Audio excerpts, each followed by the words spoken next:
આમ બધા ઉપવાસ કરે ને વ્રત રહે ને એનું શું મહત્વ હશે? અને મારી 3 મહિનાની તો તમે વાત થવા જો. 3 મહિનાનું એટલું માતમ છે, જો એકટાણા કરે એનું તો બહુ ઉત્તમ છે.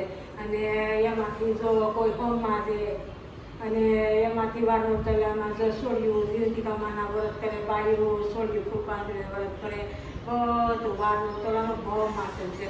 અને 3 મહિનામાં તો જો પહેલાં તો બીજ આવે, પછી પાસેનું રાંધણ સેટ આવે, નાગ પાસેમાં આવે, હાથમાં આઠમાં આવે, હિતરાયમાંની પૂજા બધા કરવા જાય. આખો મહિનો વાર બનતો લાગવો બહુ ઉત્તમ છે. 3 મહિનો તો બહુ અતિ ઉત્તમ છે. અને 3 મહિનામાં તો જો રક્ષાબંધન પડેલો આવે ને તે બેનું બધું ભાઈ રાખડું બાંધે અને ભાઈને આશીર્વાદ દે કે ભાઈ તમારે રે ભરાય. એ રક્ષા બાંધીને ભાઈના આશીર્વાદ દે. આખો મહિનો એકટાણા જે પોગાડે અને જેની શ્રદ્ધા હોય એ કે તો આખો મહિનો એકટાણા કરે. અને કોઈ ભક્તો હોય તો દર સોમવારે દે. અને ભગવાન જે રે એનું સારું કરે, ન રે એનું અતિ સારું કરે. બધાનું માથે ભોળાનાથ રાખે. હા, એટલો એકટાણાનો છે બધું માથે મારી. તમે એકટાણા કરતા છો ને? હા, ભગવાનની દયા છે ભોળાનાથની, તે તો એકટાણા કરીએ.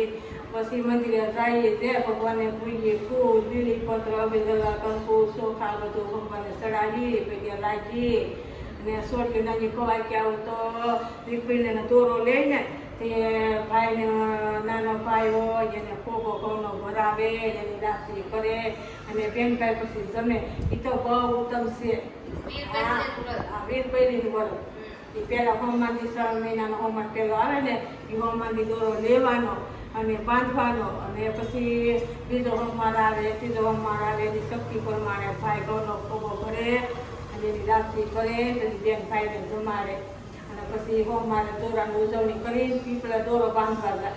પીપળામાં એક ભગવાનનો વાસ છે. ગીતાજીમાં ભગવાને કીધું છે કે પીપળો છે ને પીપળામાં મારો વાસ છે, એ ભગવાનનો છે. એટલું 3 મહિનાનું માતમ છે મારી. પછી એકટાણા પૂરા થાય પછી એટલે ઉજવવાનું બધાય. એ જો કોઈ 8 દીના કરે, કોઈ 15 દીના કરે, કોઈ પૂગે તો આખા મહિનાના કરે.